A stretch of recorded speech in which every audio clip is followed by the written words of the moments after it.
8:07 de la mañana, iniciamos la semana. Muy buenos días para todos ustedes, para todos los que nos escuchan y también, por supuesto, para quienes nos siguen a través de la televisión. Fernando Carballo y Mávila Huertas estamos con ustedes a partir de ahora hasta las 10 de la mañana para analizar las noticias más importantes. Y antes de presentar a nuestra primera invitada, evidentemente tenemos que comentar algunas de las noticias que se han dado a conocer anoche. Entre otras cosas, esta norma que habría preparado ya de antemano y con antelación el expresidente Pedro Castillo antes del golpe del 7 de diciembre y que disponía precisamente el cierre del Congreso y la convocatoria a nuevas elecciones.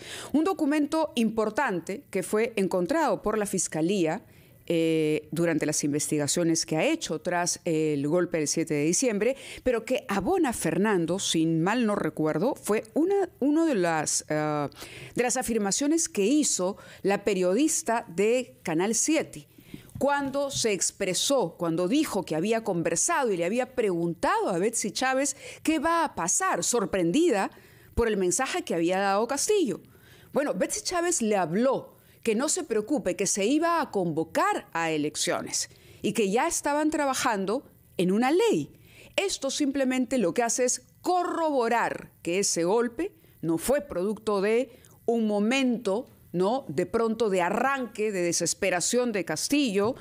No fue un momento en el que, digamos, estaba bajo las sustancias, ¿no?, de pronto la influencia de algunas sustancias o que fue presionado, arrinconado por el Congreso. No. El señor Castillo tenía esto absolutamente planeado y habrá que preguntarle, sin duda, a nuestra primera entrevistada esta mañana, qué es lo que puede hacer en ese sentido el Congreso, porque hay varios de los implicados en este asunto que todavía tienen que dar algunas explicaciones. Fernando, buenos días. Buenos días, Mávila, buenos días a quienes nos escuchan y nos ven. Es un tema fundamental el que tú has dicho. En el Perú ha habido una tentativa de golpe de Estado el 7 de diciembre. Ese es el punto de partida de lo que estamos viviendo hasta ahora.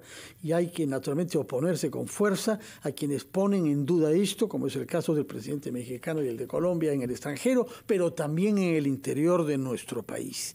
Y ese documento al que tú has hecho referencia es muy importante, porque sin duda hay alguien o varias personas que han contribuido a redactarlo, es decir, ha habido efectivamente una conspiración. Ahí hay una mano de abogados, hay algunos nombres que se han barajado ya y tenemos audios por otra parte que hablan de la presencia en esta conspiración de algunos congresistas. Exacto. Necesitamos que salga a luz todo eso porque se ha tratado de un crimen contra nuestra democracia, es decir, con el esfuerzo que hemos hecho durante 23 años por vivir como hombres libres en una sociedad regida por la ley y por las instituciones. Lo que es un retroceso de eso debe ser combatido y no solamente con la prisión perfectamente merecida para Pedro Castillo, sino todos los que hayan sido cómplices de esta tentativa felizmente fracasada. Muy bien, conversamos de inmediato con la congresista Patricia Juárez. Ella es vocera de la bancada de Fuerza Popular, además ha sido presidenta de la Comisión de Constitución. Muy buenos días, Patricia, gracias por acompañarnos esta mañana.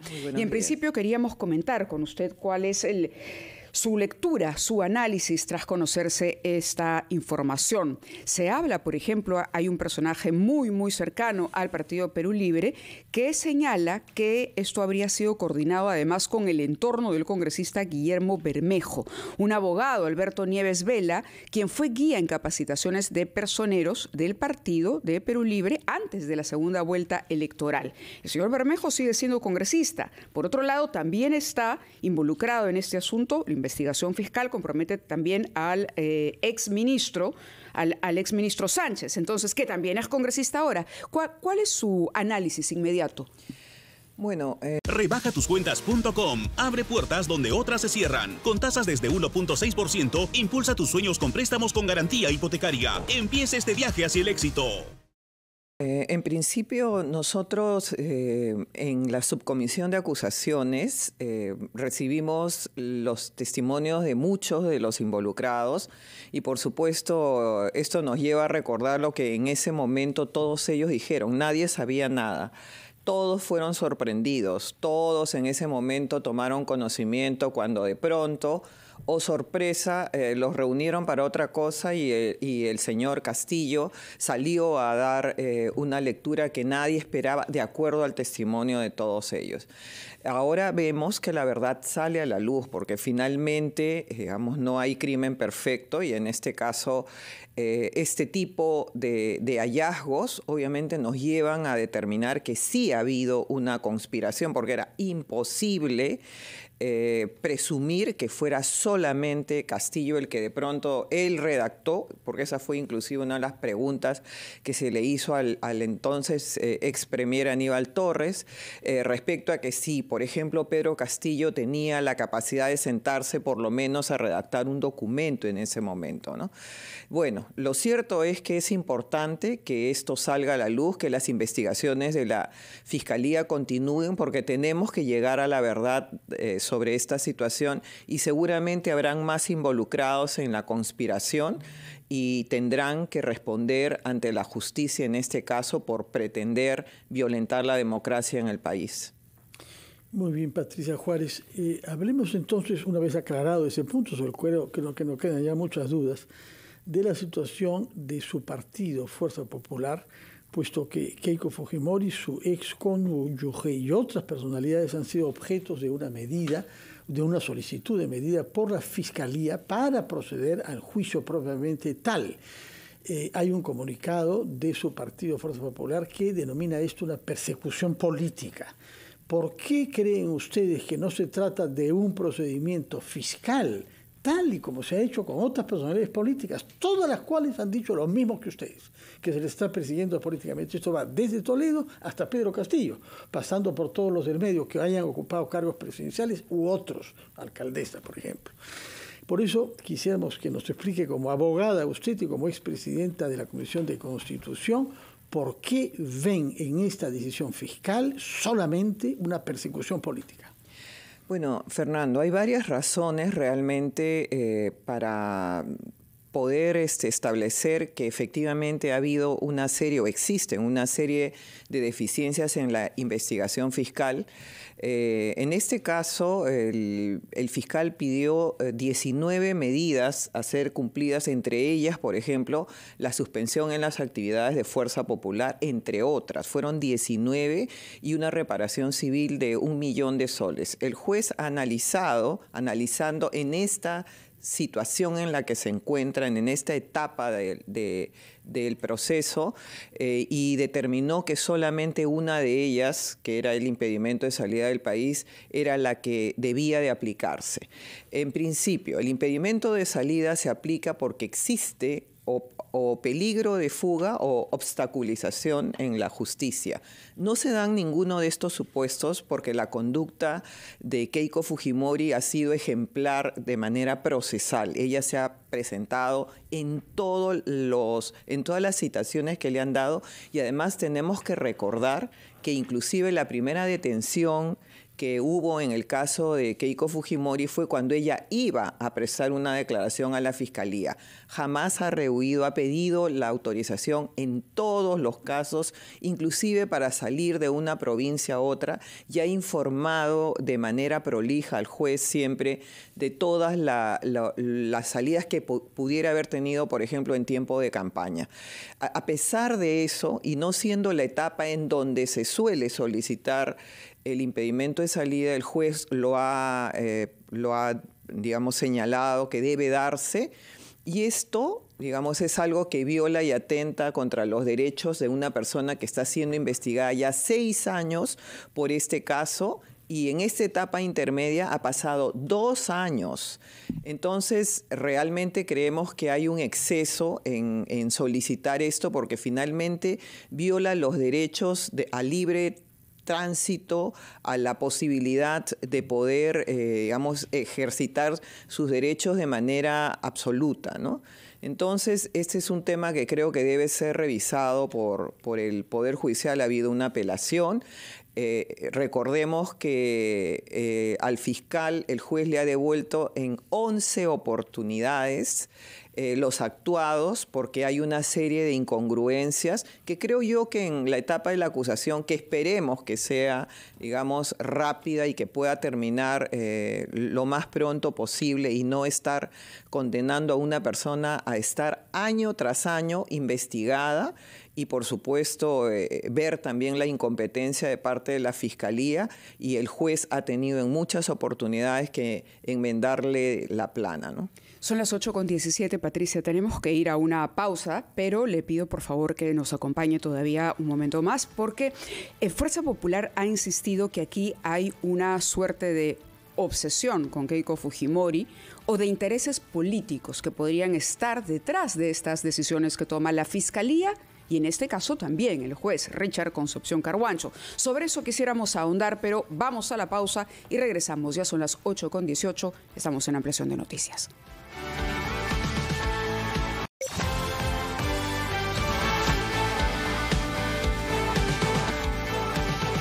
Estamos conversando con la congresista de Fuerza Popular, Patricia Juárez, que nos estaba explicando su punto de vista, por qué le parece inadecuado, por lo menos, y por qué ha merecido una apelación, la decisión de la justicia de imponer restricciones a Keiko Fujimori, su cónyuge y varias personas vinculadas a la plana mayor de Fuerza Popular. Culmine entonces el argumento, señora Juárez. Bueno, es importante mencionar que en relación a las otras personas que siempre se mencionan, Keiko Fujimori no ha sido funcionaria pública, no ha manejado recursos del Estado y en muchos de los casos... Bueno, congresista fue, ¿no? Claro, pero no, el congresista no maneja recursos del Estado. Y en el caso de, por ejemplo, Ricardo Briceño, que es un caso que está relacionado con este, ya se ha demostrado que en el caso, por ejemplo, en este caso en particular, no ha habido ilicitud en los fondos, así como en todos los otros casos se ha determinado lo mismo. Entonces, no existe de manera alguna ningún peligro, no existe de manera alguna obstaculización, y creemos que esta medida que ha dictado el juez tiene que ser revisada y obviamente la Fiscalía tiene que acelerar también sus procesos y la Fiscalía tiene que tener por lo menos las herramientas necesarias en este momento para que dé un resultado a todos los peruanos, porque los peruanos estamos esperando eso desde hace mucho tiempo. Ha habido mucha actuación de parte de los fiscales, del fiscal en particular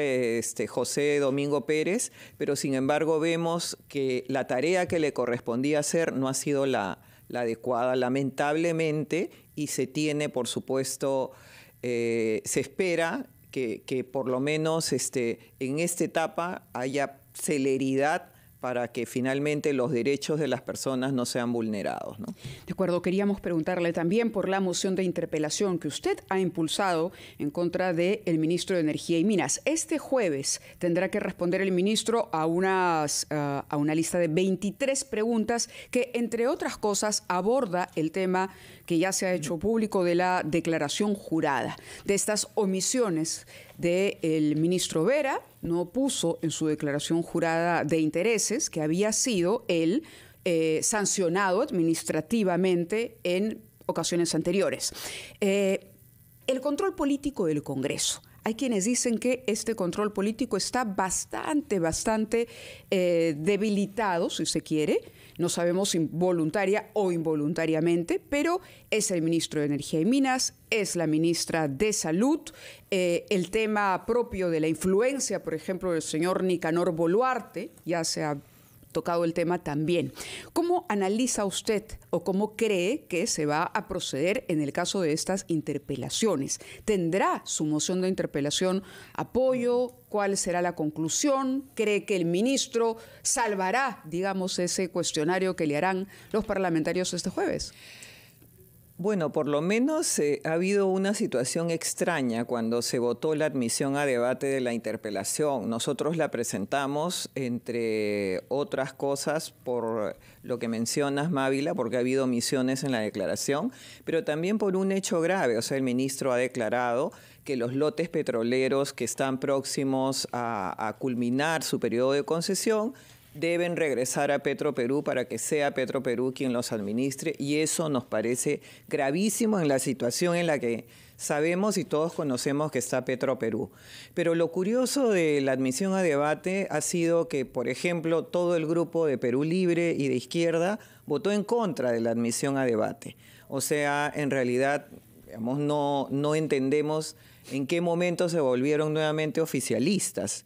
O sea, ellos estaban protegiendo la permanencia del ministro de Energía y Minas después de denostar tanto contra el gobierno y el gabinete de la señora Boluarte, ¿no? Nosotros sí creemos que como parte del control político debe de concurrir y debe de explicar cuál es la posición realmente que tiene sobre este tema tan importante para nuestro país y que finalmente no se siga generando la inmensa pérdida que se está dando en Petroperú, ¿no?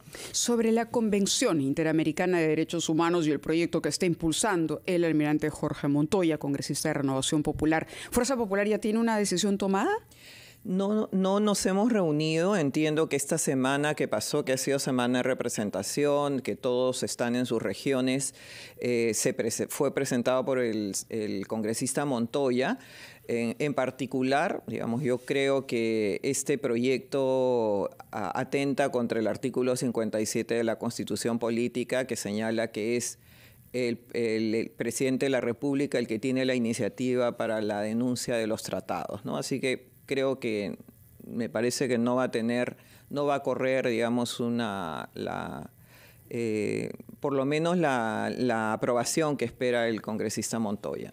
Otro tema que se está ventilando en el Congreso ahora es la búsqueda de firmas para otra moción de interpelación, esta vez a la ministra de Cultura, por el nombramiento de una nueva presidenta del Instituto Peruano de Radio y Televisión en la persona de una funcionaria de su despacho. Resulta que la persona que se ocupaba de la imagen del gobierno pasa a presidir la tele y la radio de todos los peruanos. Su opinión sobre este nombramiento, por favor, y si eventualmente firmaría usted esa moción de interpelación para que responda por qué se ha tomado esta decisión, por qué ha firmado hoy el decreto la señora ministra de Cultura.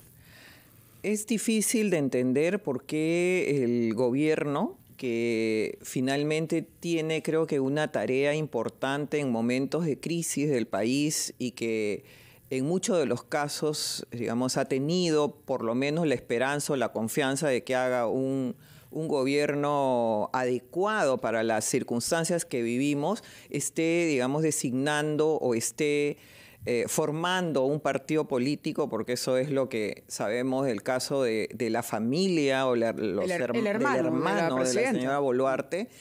Creemos que, dadas las circunstancias y lo que significa ese gobierno para el país en general, creo que por lo menos deberían de abstenerse de estas designaciones cuestionadas y también de la utilización o la supuesta utilización de los prefectos, subprefectos o autoridades políticas a nivel nacional para formar un partido político. Eso realmente debemos de rechazar absolutamente y esperamos la reflexión del gobierno si es que esto se estuviera realmente produciendo a efectos que pueda, digamos, darnos por lo menos este tiempo, un gobierno que signifique por lo menos la esperanza de los peruanos de que estamos recuperando la institucionalidad en el país. De acuerdo, Patricia, le agradecemos muchísimo su presencia aquí en Ampliación de Noticias. Esta será una semana sin duda entonces